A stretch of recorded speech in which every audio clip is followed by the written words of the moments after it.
నూతన పరచబడాలి. మరి క్రీస్తునందు నూతన పరచబడాలి అంటే ఏదో కొత్త బట్టలు వేసుకొని మందిరానికి వచ్చి కొత్త దినమున మొదటి సంవత్సరమున మొదటి దినమున మన మందిరంలో ప్రార్థనలో పాల్గొని ప్రామిస్ కార్డు తీసుకొని వెళ్ళడము కాదు. నూతన పరచబడము అంటే నూతన సంవత్సరంలో నూతన కలిగిన వారముగా మనం ఉండాలి అన్నప్పుడు వాక్యం మనకి ఏ విధంగా సెలవిస్తుందో, వాక్యం మనతో ఏమని మాట్లాడుతుందో ఆ విధంగా నీవు నేను బ్రతికితే మనం నూతన పరచబడిన వారు. చాలా మంది ప్రజలు అనుకుంటారు, ఎప్పుడు రాని వారు కూడా ప్రత్యేకంగా ఒక దినాలు వస్తుంటారు మందిరానికి. ఎందుకయ్యా ఈరోజు వచ్చావంటే ఈరోజు నూతన సంవత్సరం, మరి నూతన దినం, ఈరోజు ప్రభు మందిరంలో మనం గడపాలి అని వస్తుంటారు. అది మంచిది, చాలా సంతోషం. నూతన సంవత్సరం రావడం, ప్రభు సన్నిధిలో గడపడం మంచిది. కానీ ఒక రోజే గడిపి మిగతా ఆదివారాలంతా దేవునికి ఇష్టం లేనివాడిగా నీ కుటుంబం నా కుటుంబం ఉంటే ఆ దేవుని యొక్క ప్రణాళికలో మనం ఉన్నవారు కాదు. కనుక ప్రియ సహోదరి సహోదరుడా, వాక్యం మనందరితో మాట్లాడుతున్న మాట ఏమిటంటే కేవలం నూతన సంవత్సరంలో మొదటి దినాన ప్రభు సన్నిధికి రావడమే కాదు, కానీ నీ జీవితము నీ మనసు నూతన పరచబడాలి. నీ ఆలోచన, నీ క్రియలు, నీ ప్రవర్తన అన్ని క్రీస్తునందు నూతన పరచబడాలి. ఏదో బట్టలు కొనుక్కొని కేక్ కట్ చేసుకొని మరలా కొత్త బట్టలు ధరించుకుంటే మనం నూతన సంవత్సరంలో ఉన్నవారని అంటాం, కానీ క్రీస్తునందు నూతన పరచబడము అంటే క్రీస్తులో నూతన పరచబడాలి. క్రీస్తు మాటల యందు బ్రతకాలి అన్నప్పుడు వాక్యం మనతో ఎలా మాట్లాడుతుందో ఆ మాటలు మనం జ్ఞాపకం చేసుకుందాం. ఎఫెసీ పత్రిక కొన్ని మాటలు మనం ప్రభు సన్నిధిలో విందాం. ఎఫెసీ పత్రిక 4వ అధ్యాయం 2వ వచన భాగాన్ని మనం విందాం.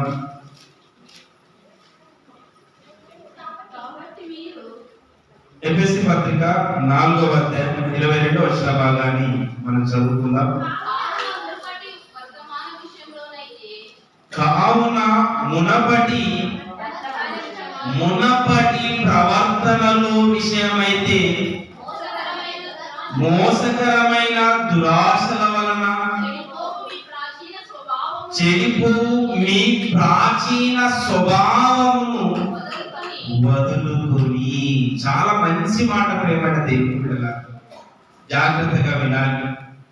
దేవుని మాటను నిశ్శబ్దాన్ని పాటించండి. వాక్యం మనతో మాట్లాడుతున్న మాట ఏమిటంటే నూతన సంవత్సరంలో మనం కొత్త బట్టలు ధరించుకోవడం, కేకులు కట్ చేసుకోవడం, శుభాకాంక్షలు తెలియజేసుకోవడం కన్నా వీటి కన్నా గొప్ప భాగ్యం ఏమిటి అంటే నువ్వు ఏ దినమైతే క్రీస్తు దగ్గరికి వస్తావో, ఏ రోజైతే క్రీస్తులో నువ్వు కడగబడతావు, ఏ రోజైతే నువ్వు బాప్తిసం తీసుకుంటావో ఆ రోజు నీతో మాట్లాడుతున్న మాట ఏమిటంటే, మనందరితో దేవుడు సెలవిచ్చిన మాట ఏమిటంటే మునపటి ప్రవర్తన విషయంలోనైతే మునపటి ప్రవర్తన అంటే ఇంతకు ముందున్నటువంటి నీ ప్రవర్తన, ఇంతకు ముందు నీవు బ్రతుకుతున్నటువంటి బ్రతుకు, ఇంతకు ముందు నువ్వు మాట్లాడుతున్న మాటలు, ఇంతకు ముందు నువ్వు చేసిన అల్లరి పాపపు పనులు, చెడ్డ క్రియలు, వీటన్నిటి విషయంలో నిన్ను నన్ను దేవుడు ఎలా ఉండమంటున్నాడంటే మునపటి ప్రవర్తన విషయం అది చాలా చెడ్డది. ఈ ప్రవర్తన ముందర ఎలా ఉన్నదో దాని విషయంలో నువ్వు ఒక నిర్ణయం తీసుకో. దాని విషయంలో ప్రభు దగ్గరికి వచ్చి ఓ చక్కటి మార్గంలో వెళ్ళడానికి ఒక నిర్ణయాన్ని తీసుకోవాలి. అందుకే వాక్యం అంటున్నటువంటి మాట ఏమిటంటే మునపటి ప్రవర్తన విషయంలోనైతే మోసకరమైన దురాశల వలన చెడిపోవు నీ ప్రాచీన స్వభావము, నీ ప్రాచీన స్వభావము వదులుకోవాలి. అమ్మా చిన్న పేరు తీసుకెళ్ళి దేనికి వదులుకోమంటున్నాడు? ప్రాచీన స్వభావము అంటే నీ అలవాట్లు, నీ క్రియలు, నీ చూపు, నీ పాపపు పనులు. నీ ప్రాచీన స్వభావం ఎలా ఉందంటే నువ్వు దురాశల వలన ఉన్నావు, చెడిపోయిన స్వభావాన్ని కలిగి ఉన్నావు. నీ మాటలు బాగులేవు, నీ ఆలోచనలు బాగులేవు, నీ క్రియలు బాగులేవు, నీ చూపు బాగులేదు. అయితే ప్రభులో కడగబడినటువంటి నీవు నేను, ప్రభు దగ్గరకు వచ్చినటువంటి నీవు నేను, వాక్యం వింటున్నటువంటి మనమందరం దేవుడు అడుగుతున్న మాట ఏమిటంటే వాటన్నిటినీ విడిచిపెట్టు, ప్రాచీన స్వభావాన్ని విడిచిపెట్టు. చాలా మంది ప్రభు దగ్గరకు వస్తుంటారు, రొట్టెలో చేయి వేస్తుంటారు, రసపాత్రలో చేయి వేస్తుంటారు, కానీ ప్రాచీన స్వభావాన్ని మాత్రం వదులు. ప్రాచీన స్వభావం దేవుడికి ఇష్టం లేనిదే ఉంది. అవి దురాశ కలిగినటువంటి జీవితం, చెడిపోయినటువంటి జీవితం. ఆ జీవితాన్ని వదులుకుంటే, ఆ జీవితాన్ని వదులుకుంటేనే నువ్వు నూతన పరచబడిన వాడుగా ఉంటావు. ఇంకో మాట చూడండి, పరిశుద్ధ గ్రంథం కింది మాట అదే వచ్చిన బాగా మునపటి ప్రవర్తన విషయంలోనైతే మోసకరమైన దురాశల వలన చెడిపోవు మీ ప్రాచీన స్వభావమును వదులుకొని మీ చిత్తవృత్తి యందు నూతన పరచబడిన వారై నీతియు యథార్థమైన భక్తి గలవారై దేవుని పోలికగా సృష్టింపబడిన నవీన స్వభావమును ధరించుకోవాలి. దేవుడు రెండు విషయాలను చక్కగా మాట్లాడుతున్నాడు ప్రియమైన దేవుని సంఘం. మొట్టమొదటిగా ఏంటంటే ప్రాచీన స్వభావాన్ని వదులుకోమన్నాడు. రెండవ మాటగా ఏమిటంటే నూతన స్వభావమును, నవీన స్వభావమును ధరించుకోవాలి. స్వభావం అంటే నూతన స్వభావం అంటే నూతన స్వభావం. ప్రాచీన వాటిని కొన్ని ప్రాచీన స్వభావమును నూతన స్వభావం అంటే ప్రాచీన స్వభావం అంటే నూతన స్వభావం అంటే చెప్పాలి. ఒక దాన్ని వదులుకోమన్నాడు. దేన్ని వదులుకోమన్నాడు? ప్రాచీన స్వభావం వదులుకోమన్నాడు. ఇంకొకటి ధరించుకోమన్నాడు, నూతన స్వభావమును ధరించుకోమన్నాడు.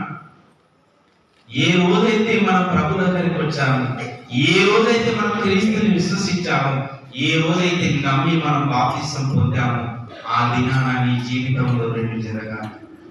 ఒకటి ఏమిటి అంటే నీ ప్రాచీన స్వభావం. నీ ప్రాచీన స్వభావం నీలో చాలా రకరకాల అలవాట్లు ఉంటుంది. నీ స్వభావం, నీ గుణం, నీ అలవాట్లు, నీ చేష్టలు, వీటన్నిటిని మానుకోవాలి. ప్రాచీన స్వభావం, ఆ ప్రాచీన స్వభావము దేవునికి నచ్చదు గనక వాటిని వదులుకోవాలి. ఓ పెళ్లి కుమార్తె పెళ్లి చేసుకుంటుంది, యవనస్తుడు పెళ్లి చేసుకున్న తర్వాత ఇద్దరు కలిసి ఒక ఒప్పందం చేసుకుంటారు.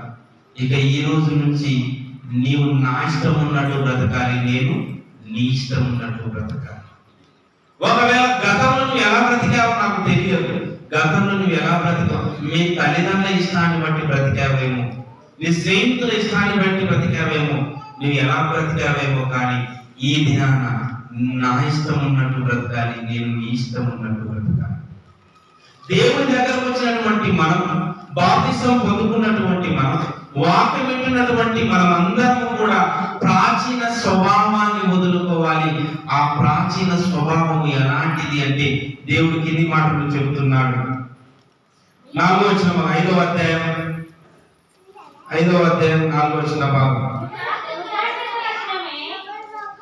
కృతజ్ఞత వచనమే మీరు ఉచ్చరింపవలెను,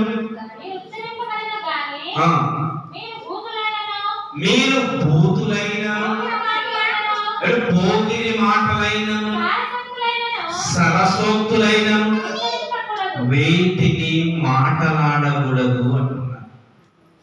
ఒకరోజు మనం బాప్తిసం తీసుకున్నాం, ప్రభు దగ్గరకు వచ్చాం. ఆ రోజు మనం ఏమని తీర్మానం చేసుకున్నామంటే ఇక ఈ రోజు నుంచి నేను దేవుడికి ఇష్టంగా బ్రతుకుతాను అని నిర్ణయం తీసుకున్నాము. ఆ రోజు నీ జీవితంలో జరగవలసినది ఏంటంటే వాక్యం అంటుంది, పోకిరి మాటలు గాని సరసోక్తులు గాని బూతులు గాని నవ్వులాట గాని నీ జీవితంలో ఇంకా ఉండకూడదు. వాటిని నువ్వు సమాధి చేయాలి. ఇది నీ ప్రాచీన స్వభావం అయితే దీన్ని నువ్వు క్రీస్తునందు సమాధి చేయాలి. ఇక వాటి జోలికి వెళ్ళకూడదు. అందుకే వాక్యం అంటుంది, నీ నోట బూతులు, నీ నోట కృతజ్ఞత వచ్చినవి మంచి మాటనే రావాలి. నీ పోకిరి మాటలు గాని సరసోక్తులు గాని అల్లరి గాని దూషణ గాని నీ నోట నుంచి ఈరోజు ప్రభు దగ్గరకు వస్తున్నాం. మన నోటి నుంచి ఏమేమి వస్తున్నాయో మీకు తెలుసు. మీ నోటి నుంచి మీరు ఏం మాట్లాడుతున్నారో తెలుసు. మీరు ఎలా నవ్వుకుంటున్నారో మీకు తెలుసు.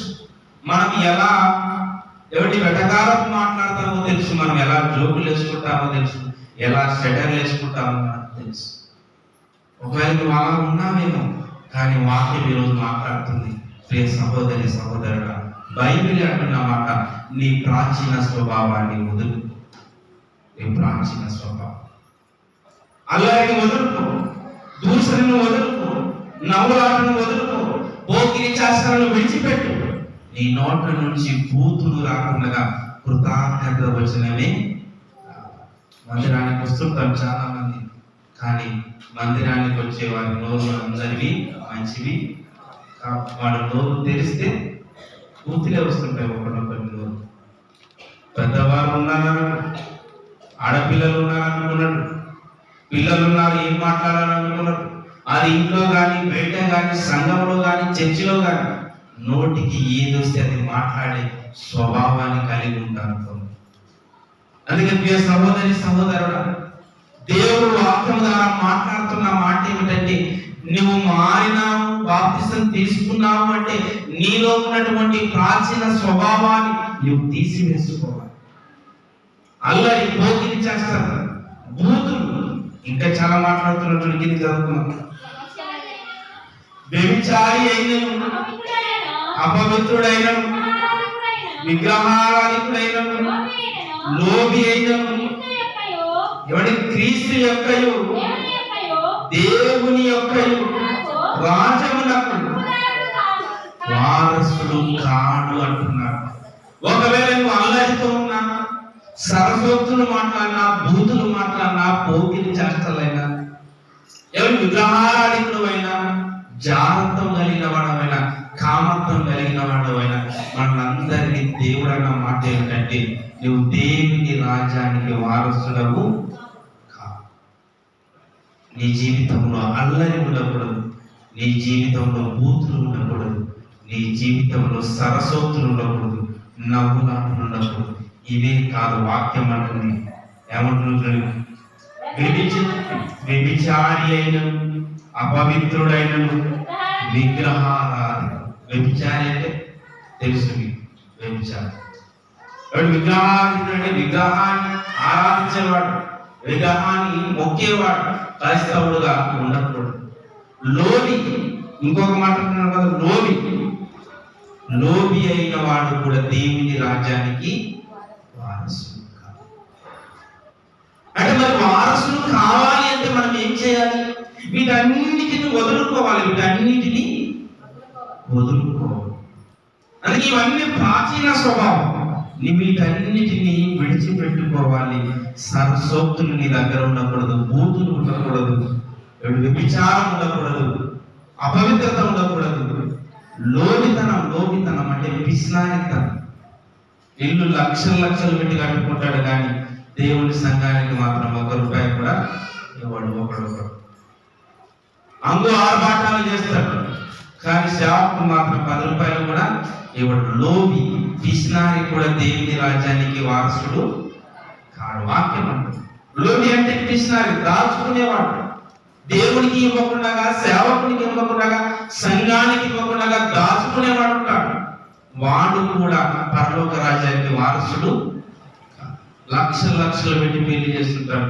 కానీ సేవకునికి మరి డబ్బులు ఇవ్వాలి అంటే ఆ ఇద్దాం కొద్దిసేపు సార్ అక్కడ కూర్చోబెట్టి, వాడు పని లేనివాడు కదా, పని లేనివాడు బతకడానికి బైబిల్ పట్టుకొని వచ్చినాడు కదా, కొద్దిసేపు పని పక్కకు పెట్టు. మరి ఏమైనా ఎందుకంటే చుట్టాలు వచ్చినారు, వాళ్ళని పంపించాలి, కొత్త బట్టలు పెట్టాలి. భోజనాలు చేసినారు లేదు, లేదంటే ఒడిబియ్యం పోయాలో లేదు, అన్ని ఇంకంత మంది ఒడిబియ్యాలు పోస్తున్నారు. కానీ చేతిలో మాత్రం సేవకు పెట్టడానికి లోని విగ్రహాధికుడుగా ఉంటాడు ఒకడు, ఒకడు వ్యభిచారిగా ఉంటాడు, ఒకడు లోనిగా ఉంటాడు, ఒకడు పవిత్రత లేని వాడు, బూతులు మాట్లాడేవాడిగా ఉంటాడు. వీళ్ళందరూ హక్కుదారులు కాదు అని వాక్యం అంటుంది. ప్రియ సహోదరి సహోదరు, వీళ్ళెవరు పరలోక రాజ్యానికి వారసులు కాదు అంటుంది. ఆ మాటను నేను జ్ఞాపకం చేసుకుందాం. మళ్ళీ నేను చదువుతాను. బూతులైనను, పోకిరి మాటలైనను, సరస్వతులైనను నువ్వు మాట్లాడకూడదు, ఇవి మీకు తగవు. వ్యభిచారి అయినను, అపవిత్రుడైనను, విగ్రహాధికుడైనను, లోబి అయినను క్రీస్తు యొక్క దేవుని యొక్క రాజ్యమునకు హక్కుదారుడు కాదు. అంటే పరలోకానికి ఒకవేళ వెళ్ళాలని మనకందరికీ ఆశ ఉన్నా, మనలో ఉన్నటువంటి వీటన్నిటిని ఇప్పుడు ఏం చేసుకోవాలి? వీటన్నిటిని ఏం చేయాలి? చెప్పాలి. ఏం చేయాలి? వదిలేసుకోవాలి, విడిచిపెట్టాలి. ఒకవేళ ఇవన్నీ పెట్టుకొని మందిరానికి వస్తే, వీటన్నిటిని హృదయంలో పెట్టుకొని మందిరానికి వస్తే పరలోకానికి వెళదామా? పరలోకానికి వారసులుగా ఉంటామా? ఉంటాము. వాక్యం చాలా చక్కగా మాట్లాడుతుంది సహోదరి సహోదరు. అందుకే నువ్వు జాగ్రత్తగా వాక్యాన్ని వినాలి. ఏదో మందిరానికి వచ్చాం, అందరిలాగా వచ్చాం, అందరిలాగా పాడాము, కూర్చున్నాం, అందరూ బాప్తిసం తీసుకుంటున్నారు, నేను తీసుకున్నాను, అందరూ రొట్టెలో చేయిస్తున్నారు, నేను రొట్టెలో చేయిస్తుంటే నువ్వు హక్కుదారుడవు. నీలో ఉన్న ప్రాచీన స్వభావాన్ని వదులు. నీలో కామకత్వం ఉందా, వ్యభిచారం ఉందా, విగ్రహాలు ఉందా, లోపి ఉందా, పోకిరి మాటలు ఉన్నాయా, సరస్వతులు ఉన్నాయా, బూతులు ఉన్నాయా? వీటన్నిటిని విడిచిపెట్టి నిన్ను నన్ను ఎలా ఉన్నామంటున్నాడు చూడండి. ఆ మాట జ్ఞాపకం చేసుకుందాం. 25వ వచనం అదే అంటే, మనము ఒకరికొకరము అవయవమై ఉన్నాము కనుక మీరు అబద్ధమాడటం మాని ప్రతి వాడును తన పొరుగువాడితో సత్యమే మాట్లాడవలెను. అంటే ఇప్పుడు అబద్ధం కూడా మాట్లాడకూడదు. మరి అబద్ధం ఆడని వారు లోపల ఉన్నారు. మరి ఎట్లా పరిస్థితి? అబద్ధం ఆడొద్దు అంటున్నాడు, వ్యభిచారం చేయవద్దు అన్నాడు, పోగిన మాటలు మాట్లాడవద్దు అన్నాడు, సరస్వతులు మాట్లాడవద్దు అన్నాడు, లోబిగా ఉండకూడదు, పిసినారిగా ఉండకూడదు అన్నాడు, విగ్రహాలయంగా ఉండకూడదు అన్నాడు, అబద్ధం మాట్లాడవద్దు అన్నాడు. ఇంకేమంటున్నాడు? ఆ మాట జ్ఞాపకం చేసుకున్నాం. కోపపడుడి గాని పాపము చేయకుడి, సూర్యుడు అస్తమించే వరకు నీ కోపము నిలిచి ఉండకూడదు. అంటే కోపపడి, కోపం వస్తుంది, ఎవరికైనా వస్తుంది, మనిషి అన్నమాట. కోపం లేని వాడు మనిషి. కోపం వస్తుంది, కానీ పాపము మాత్రము చేయకూడదు. కోపంలో నువ్వు పాపము చేయకూడదు. అంటే కోపంలో బూతులు మాట్లాడవచ్చు, కొట్టవచ్చు, తిట్టవచ్చు, కోపంలో ఎవరైనా చంపినా చంపవచ్చు. మరి ఏమంటున్నాడు? సూర్యుడు అస్తమించే వరకు ఆ కోపము నిలిచినప్పుడు, సూర్యుడు ఎప్పుడైతే అస్తమిస్తాడో నీ లోపల ఉన్న కోపాన్ని కూడా నీవు తీసివేసుకో. కానీ మనం ఇంటి పక్కలతో మాట్లాడాం, ఇంటి ముందరతో, ఇంకొందరు ఇంట్లో ఉన్న వాళ్ళతో కూడా మాట్లాడాలి. ఇది ఇంటి పక్కన అంటే వాడు ఏదో పడరానుడు, ఏదో ఇంటికాడను పొలగాను పంచాయతీ. మరి ఇంట్లో ఉన్న వాడితో కూడా మాట్లాడిన పరిస్థితికి క్రైస్తవులుగా మారుతారు. అందుకే ప్రియ సహోదరి సహోదరుల, వాక్యం మనకి ఏమి నేర్పిస్తుందంటే నీలో కోపము ఉండకూడదు అంటుంది. నీలో పాపం ఉండకూడదు అంటుంది, నీలో అపవిత్రత ఉండకూడదు అంటుంది, నీలో జారత్వం ఉండకూడదు అంటుంది, నీలో అబద్ధం ఉండకూడదు అంటుంది, నీలో పిసినారితనం ఉండకూడదు అంటుంది, నీకు విగ్రహారాధన ఉండకూడదు అంటుంది. వీటన్నిటిని నువ్వు మానుకోవాలి. వీటన్నిటినీ క్రైస్తవులుగా మనం మానుకుంటున్నాం. ఏదో నూతన సంవత్సరంలో కేకులు కట్ చేసుకున్నాం, కొత్త బట్టలు వేసుకున్నాం, కానీ నూతన పరచబడినట్టు కాదు. ఇవన్నీ మానుకుంటే నువ్వు కొత్త వాడవుగా మారుతావు. వీటన్నిటిని తీసివేసుకుంటే నువ్వు కొత్త వాడుగా మారుతావు. నీ ప్రాచీన స్వభావాన్ని తీసివేసుకొని పాపమును కడిగి వేసుకొని పవిత్రులుగా మారితే మనం పరిశుద్ధులుగా మారుతాం. ఒకనాడు పౌలు వాక్యం చెప్తున్నాడు. ఇలా పౌలు అనేక పట్టణాలకు వెళ్ళి వాక్యం చెబుతున్నాడు. అలా వాక్యం చెబుతున్నప్పుడు అందరూ ఆయన దగ్గరకు వచ్చారు. ఆయనను పట్టుకొని బంధించాలని వచ్చారు.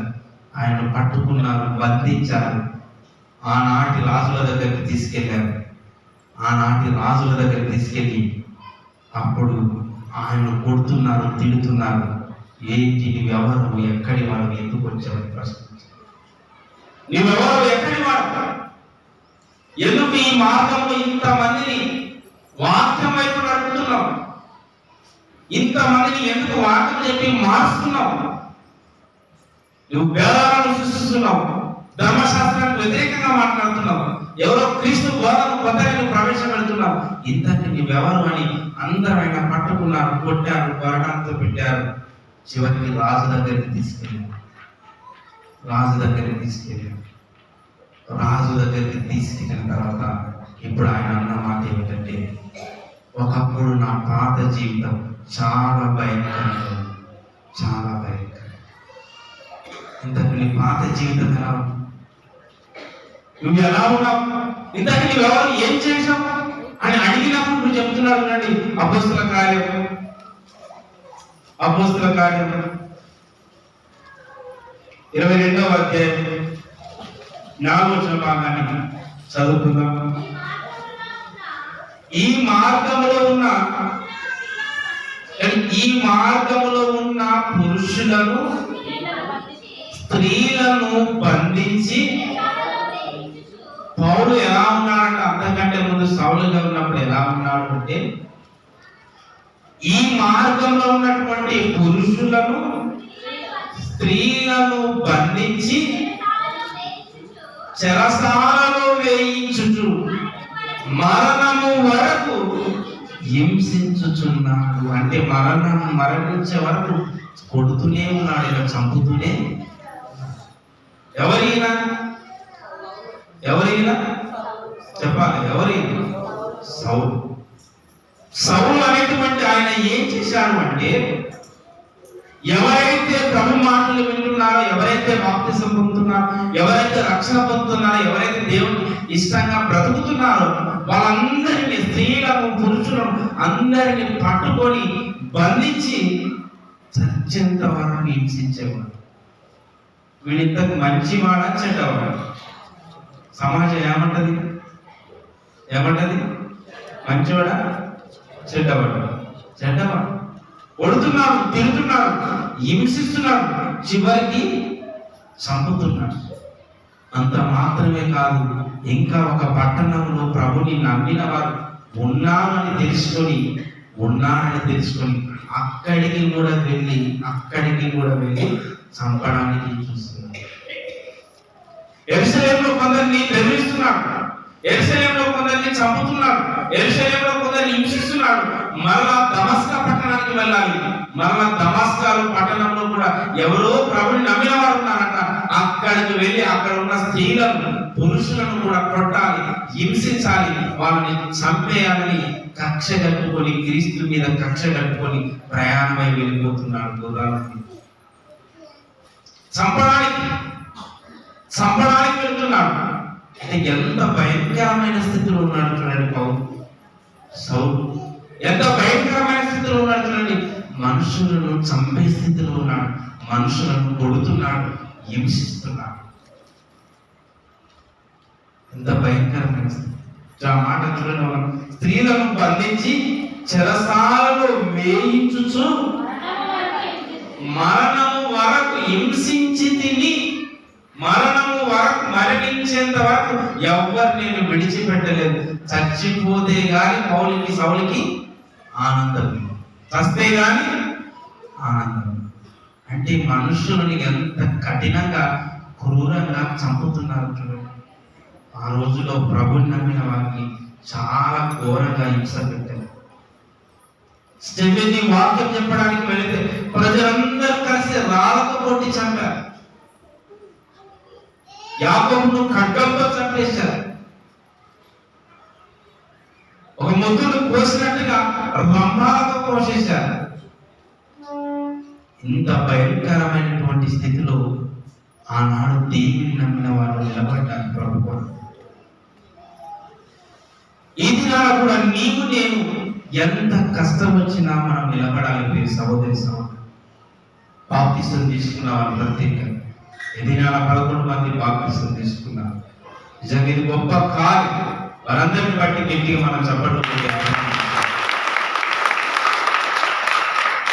ఎందుకు ఈ మాటలు చెబుతున్నాను అంటే, దేవుని కొరకు బ్రతకాలని మీరు వచ్చారు, కానీ బ్రతకకూడదు అని సాతాను ఇంకొక వైపు ఉన్నారు. కనుక కష్టాలు ప్రారంభమవుతాయి, శోధనలు వస్తాయి, ఇబ్బందులు వస్తాయి, ఆటంకాలు వస్తాయి. దేవుని కొరకు నిలబడాలి. ఆ రోజు దేవుని నమ్మిన వారిని పౌలు సౌలైనటువంటి ఆయన హింసించాడు, బంధించాడు. దమస్కా కూడా వెళ్ళాలి, అక్కడ ఉన్న వారిని కూడా చంపాలని అక్కడికి వెళ్ళడానికి ప్రయాణమై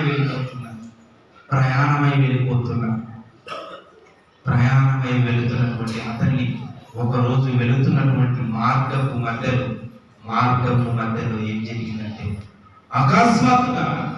అకస్మాత్తుగా వెలుగు ప్రకాశించింది, భయంకరమైనటువంటి శబ్దం వచ్చింది.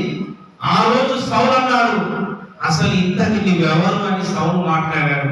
దేవుడు అన్నారు, ఇంతకి నీవెవరు అంటే సౌలు అంటున్నటువంటి మాట ఏమిటంటే, యేసు ప్రభుల వారి మాట ఏమిటంటే, నీవు హింసించుచున్న యేసుని. సౌలాన్ని నన్ను పెడుతున్నావు, నన్ను హింసిస్తున్నావు, నా ప్రజల మందిరాలను పాడు చేశావు, ప్రజలను పాడు చేశావు, హింసించావు, ఇంత భయంకరంగా ఉన్నావు, ఎందుకు నా పిల్లలందరినీ హింసిస్తున్నామని ఒకసారి దేవుడు ప్రత్యక్షతమయ్యాడు. యేసు ప్రభుల వారు వెలుగు ద్వారా మాట్లాడుతున్న మాట, ఆ వెలుగు ద్వారా మాట్లాడిన మాట, నీవు హింసించుచున్న యేసుని నేను. మరి నేను ఏం చేయాలి? నీవు మునిపొలకు ఎదురు వెళుతున్నావు, ఓ కొండ మీద వెళుతున్నావు, ఓ భయంకరమైన శక్తికి నువ్వు ఎదురు వెళుతున్నావు. యేసు మాటలను వద్దని అంటున్నావు. యేసు మాటలు ప్రజలకి వెళ్ళాలని నేను అనుకున్నాను. యేసు మాటలను చంపివేయాలి, సమాధి చేయాలని నీవు గుర్రాల మీద ప్రయాణమే వెళుతున్నావు. లేదు, ప్రతి మనిషి గుండెలకి ఈ మాటలు వెళ్ళి మార్పు రావాలని నేను కోరుకున్నాను. నా మాటలని, నా మనుషులను చంపాలని నేను చూశాను. నీ తరం కాదు సౌల, నీ తరం కాదు అనగానే సౌలు ఒకసారిగా ఆ దృష్టి నుంచి మారిపోయాడు. మారిన వాడు ఇక అందరినీ మార్చుతూ వెళ్ళిపోయాడు. సౌలు ఏ రోజైతే మారాడో, మారిన తర్వాత పౌలుగా మారిన తర్వాత ఇక అందరినీ మార్చుతున్నాడు. మీరు ప్రభుని నమ్మండి, రక్షణ పొందండి, యేసుని నమ్మితేనే మీకు నిత్య జీవితం, యేసు యందు విశ్వాసం ఉంచితేనే మీకు పరలోకం, మీరు నమ్మకపోతే మీకు నిత్య జీవితం లేదు అని అందరి ముందు చెబుతున్నాడు. ప్రియమైన సహోదరి సహోదరులు, ఈ రోజు మారిన వారు, బాప్తిసం పొందిన వారు మనం కూడా పౌలుగా నిలబడాలి. మనం కూడా ప్రతి ఒక్క హృదయాన్ని ప్రభు దగ్గరికి నడిపించాలి. పౌలు మారుతూ ఏమన్నాడు అంటే, నేను ఇక పాపాలను కడిగి వేసుకుంటాను. సో ఆ మాట జ్ఞాపకం చేసుకున్నాను. 16 భాగం 22 భాగం ముగిస్తాను. 22 అదే అపోస్తలుల కార్యం. కనుక నీవు తడుపు చేయుట ఎందుకు? లేచి ఆయన నామమును బట్టి ప్రార్థన చేసి బాప్తిసము పొంది నీ పాపములను కడిగి వేసుకో. అవులా, ఇంకా ఎందుకు ఆలస్యం? ఇప్పటికే చాలా నష్టపోయావు నీ జీవితంలో. అందరినీ చంపి అంతకుడుగా మారుతున్నావు. ఇక వద్దు, ఈ రోజు నుంచి నువ్వు మారు. నీలో ఉన్న ప్రాచీన స్వభావం, నీలో అంతకుడుగా ఉన్నాడు, వానికి సమాధి చేయి. నువ్వు మారు. ఇంకా ఎందుకు తడుపు చేస్తున్నావు? ఇంకా ఎందుకు ఆలస్యం? చాలా మంది బాప్తిసం అనగానే వచ్చే నెల తీసుకుందాం, వచ్చే సంవత్సరం తీసుకుందాం, నిర్లక్ష్యం చేస్తున్నారు. కనుక ప్రియ సహోదరి సహోదరులు, ఇది నిర్లక్ష్యం చేసేటువంటి కార్యము. ఇది చాలా విలువైనది. ఇది చాలా ఎమర్జెన్సీగా జరిగేటువంటి కార్యం. ఏ రోజైతే వాక్యం విని ఆయన రక్షకుడిని నువ్వు నమ్ముతా, ఆయన మన కొరకు ఈ లోకానికి వచ్చాడు, మన కొరకు ఆయన కలువరి సిలువను బలైపోయాడు, మన పాపములను బట్టి, మన అపరాధములను బట్టి రక్తాన్ని కాల్చాడని వాక్యం ఏ రోజైతే విన్నాను, వెంటనే బాప్తిసం తీసుకో. ఇంకా ఆలస్యం. సౌలు కూడా అలే అంత వాక్యం విన్న తర్వాత, యేసుప్రభువు వారి దర్శనం పొందిన తర్వాత గమలీయుల దగ్గరికి వెళ్ళాడున్నాడు. ఇంకా ఎందుకు తడుపు చేస్తున్నారు? సహోదరు, ఇంకా మీరు ఎందుకు ఆలోచన చేస్తున్నారు? ఎప్పటి నుంచో వాక్యాలు వింటున్నాం కదా, ఎప్పటి నుంచో ప్రభు మాటలు వింటున్నాం కదా. ఇంకా నీకు రక్షణ లేకపోతే ఎలా? ఇంకా నీకు బాప్తిసం లేకపోతే ఎలా? తడుపు చేస్తున్నారు చాలా మంది, ఆలస్యం చేస్తున్నారు. ఆలస్యం మంచిది కాదు. ఈ జీవితాలను నీటి పొడగబట్టి ఎవరివి ఎప్పుడు ఎక్కడ ముసిపోతావో తెలియదు. ఈ రోజు ఉన్నవారు రేపు ఉండకపోవచ్చు, ఈ సంవత్సరం బ్రతికిన వాళ్ళు రేపు బ్రతకపోవచ్చు. ఈ సంవత్సరం మనం ఉన్నవాళ్ళు వచ్చే సంవత్సరంలో ఎవరు ఉంటాము, ఎవరు వెళ్ళిపోతాము తెలియదు. ఎన్నోసార్లు చెప్తున్నాను. కనుక తరువు చేయదు. ఇక సహోదరి ఈ వాక్యం విన్న తర్వాత నువ్వు ఇంకా ఆలస్యం చేస్తున్నట్టే నీకెవరు మార్చు. తడువు చేయవు. రేపేం జరుగుతుందో నీకు నాకు తెలియదు. మన 2 రోజుల కింద అందరూ సంతకి వెళ్ళారు. తల్లి, తండ్రి, మనవరాలు అందరూ సంత చేస్తున్నారు. కూరగాయలు కొనుక్కున్నారు, వస్తువులు కొనుక్కున్నారు, ఇంటి సరకులు కొనుక్కున్నారు. సంత అయిపోయింది, ఇంటికి వెళ్దామని వచ్చారు. ఆటో దగ్గరికి వచ్చారు, ఆటో ఎక్కుతున్నారు. అంతలో కొన్ని లారీ వచ్చి ఇంటికి ఒకే ఇంటిలో 3 ప్రాణాపాస్తున్నారు. ఒకే ఇంటి కండలంతా ఊరిపోయి రోడ్డు మీద రక్తమంతా ప్రవహిస్తుంది.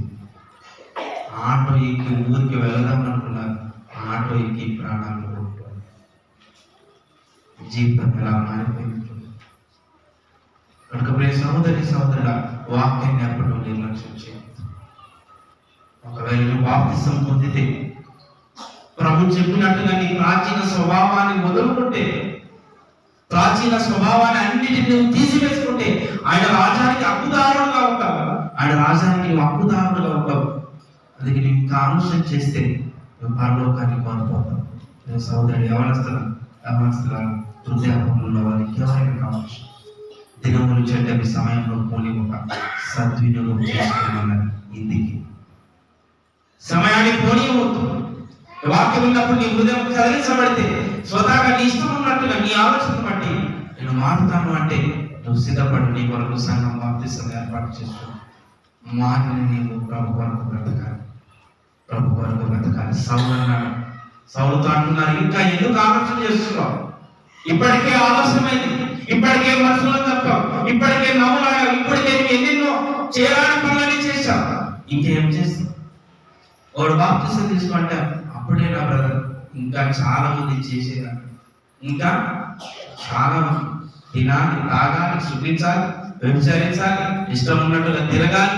ఇవన్నీ అయిపోయిన తర్వాత, వయసు అయిపోయిన తర్వాత, నడవలేనప్పుడు, కట్టెలు పట్టుకున్నప్పుడు, అప్పుడు బాప్తిసం దగ్గరికి, అప్పుడు ఎవరికి కావాలి మీ బాప్తిసం? బలము లేదు, పొలానికి తీసుకెళ్తాను కానీ ముసలిని తీసుకెళ్ళి పొలానికి ఎలా ఉంటుంది? యవన కాలంలో నా గాయమోయన్నాడు. నీ యవన కాలంలో తాగుతూ, సుఖిస్తూ, ఇష్టానుసారంగా బ్రతుకుతూ, స్నేహితులు, అల్లరి, కామము, అపవిత్రత, వ్యభిచారం, అన్నిటికీ నీ జీవితాన్ని నాశనం చేసుకుని చెరసాలకు వెళ్ళి జైలుకు వెళ్ళి నేను మారుతాను అంటే ఏమన్నా? ఈ వాక్యం వినబడుతున్నప్పుడు నీ గుండె కదిలించబడాలి. ఈ వాక్యం నీ చెవులు మోగుతున్నప్పుడే నేను బ్రతకాలని నువ్వు నిర్ణయం తీసుకోవాలి.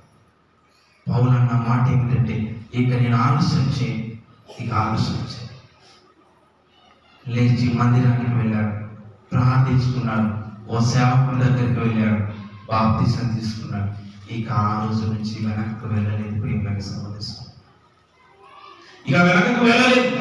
రాజుల దగ్గరికి వెళ్ళి మాట్లాడుతున్నాడు, అధికారుల దగ్గరికి వెళ్ళి మాట్లాడుతున్నాడు. మీరు కొట్టినా తిట్టినా చంపినా నేను బ్రతికితే క్రీస్తు కొరకే బ్రతుకుతా, అది చావైనా నాకు సంతోషం అంటున్నాడు. ఫిలిప్పు 1:21 మాట జ్ఞాపకం చేసుకుందాం. ఫిలిప్పు పత్రిక 1:21 భాగాన్ని మనం చదువుకుందాం.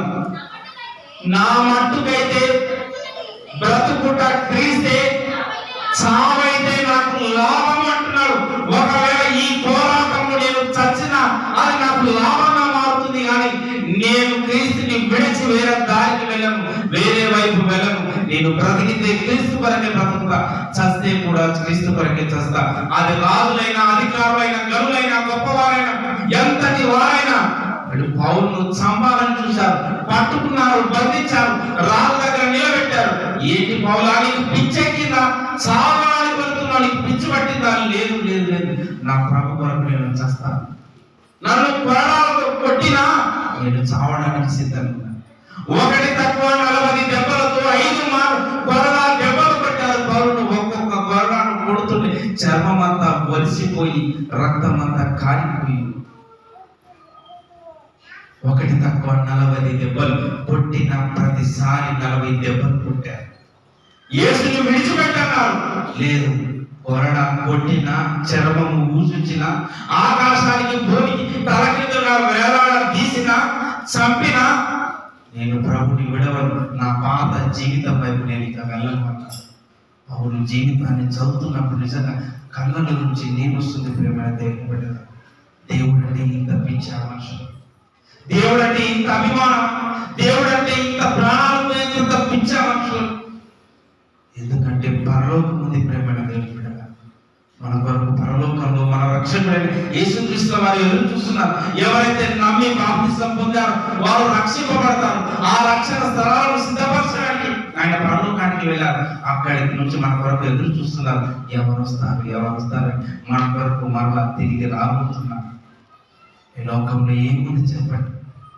కట్టుకున్న ఇల్లు ఒక రోజు విడిచిపెడతారు కదా, కట్టుకున్న భార్య ఒక రోజు మనం విడవలసింది, కన్నా కొడుకులను విడవలసింది. బ్రతికితే 60 సంవత్సరాలు, మహా 70, బలం ఉంటే 80 సంవత్సరాలు. అది కూడా ఆయాసమే, దుఃఖమే, సాగు రాక మంచాన పడి ఏడుస్తున్న వారు ఇంకా ఎందరో ముసలి వారు ఉన్నారు. దేవా, నాకు చావు అనుగ్రహించంటున్నారు, కానీ చావు మాత్రం మనకు రాకు. ఆ వయసులో బ్రతకకపోయినా ఏమి చేయలేము. అందుకే ఊపిరి ఉంది, గుండె చప్పుడు ఉంది, కాళ్ళు ఉన్నాయి, చేతులు ఉన్నాయి, ఆలోచన ఉంది, తెలివి ఉంది. వీటన్నిటిని ఉన్నప్పుడు దేవుని కొరకు బ్రతకండి, ఇంకొకరిని మార్చండి, ప్రభు వైపు రండి. కష్టంతో సంపాదించిన దాన్ని దేవుడికి మనం ఇస్తే పరలోకంలో మనం చూడండి. అందుకే నేను మారాను, పౌలు మారాడు, మారి అనేకులను మారుస్తున్నాను. నేను కూడా బాప్తిసం తీసుకున్న వారు మారి అనేకులను మార్చాలి. ఇదే నూతన స్వభావం, ఇదే ప్రాచీన స్వభావాన్ని వదులుకొని నూతన స్వభావముగా మీరు ఉండాలి అంటే క్రీస్తుని మీ హృదయాన్ని ఆహ్వానించి మీరు పవిత్రులు ఉండాలి, అబద్ధం లేని వారుగా ఉండాలి, అన్యాయం లేని వారుగా ఉండాలి, మోసం లేని వారుగా ఉండాలి, వ్యభిచారం లేని వారుగా ఉండాలి, లోభితనం లేకుండా ఉండాలి. అప్పుడే నువ్వు నూతన పరచబడతావు. ప్రియ సహోదరి సహోదరుడా, క్రీస్తు రక్తంలో కడగబడినటువంటి నీవు నేను నూతన పరచబడితేనే పరలోకం. మనం ఇంకా పాతవారంగా ఉంటే మన జీవితాన్ని పరలోకంలో బాప్తిసం తీసుకొని ఎన్ని సంవత్సరాలు అయింది? ఒకవేళ త్రాగుడు మానలేకపోతున్నామేమో, ఒకవేళ బాప్తిసం తీసుకొని ఎన్నో సంవత్సరాలు అబద్ధాన్ని మానలేకపోతున్నామేమో, అల్లరిని మానలేకపోతున్నామేమో, వ్యతిరేకాలను మానలేకపోతున్నామేమో. వీటన్నిటిని విడిచిపెట్టుకోవాలి, లేకపోతే దేవుడు నిన్ను నన్ను పరలోకానికి అద్భుతాలుగా తీసుకెళ్ళి. కనుక వాక్యం మనతో మాట్లాడుతున్న మాట ఏంటంటే, వీటన్నిటిని ఎదురు కొత్త స్వభావాన్ని ధరించుకొని పరలోకానికి అద్భుతాలు ఉండాలని కోరుకుంటూ కొద్ది మాటలు దేవుడు దీవించి కొత్త స్వభావాన్ని ధరించుకోవాలి అన్నప్పుడు ఈ మాటలు అనేకమైన పౌలు తన పాత జీవితాన్ని విడిచి క్రీస్తు కొరకు బ్రతికినట్టుగా ప్రభు మా కొరకు తండ్రి మీరు యేసు ప్రభువు అని మా పాపములను బట్టి అపరాధములను బట్టి మేము చేసినటువంటి క్రియలను బట్టి తండ్రి మమ్మల్ని రక్షించడానికి లోకానికి వచ్చి మరలా మమ్మల్ని అందరికీ తండ్రి నూతన స్వభావాన్ని ధరించుకోమన్న వాక్య విన మేమందరం వీళ్ళు విడిచిపెట్టలేదు మా హృదయంలోకి ఆహ్వానించి రక్షకుడైన యేసు ప్రభువుని విశ్వాసం కలిగి బాప్తిసం పొందుతూ నీతి రాజ్యానికి వారసులుగా ఉండటం మాకు సహాయం దయచేయమని కోరుతున్నాం. ముందు జరుగుతున్న ప్రతి కార్యంలో మేము మాకు తోడుగా ఉన్నాం. యేసుక్రీస్తు నామమున అడిగి వేడుకుంటున్నాం.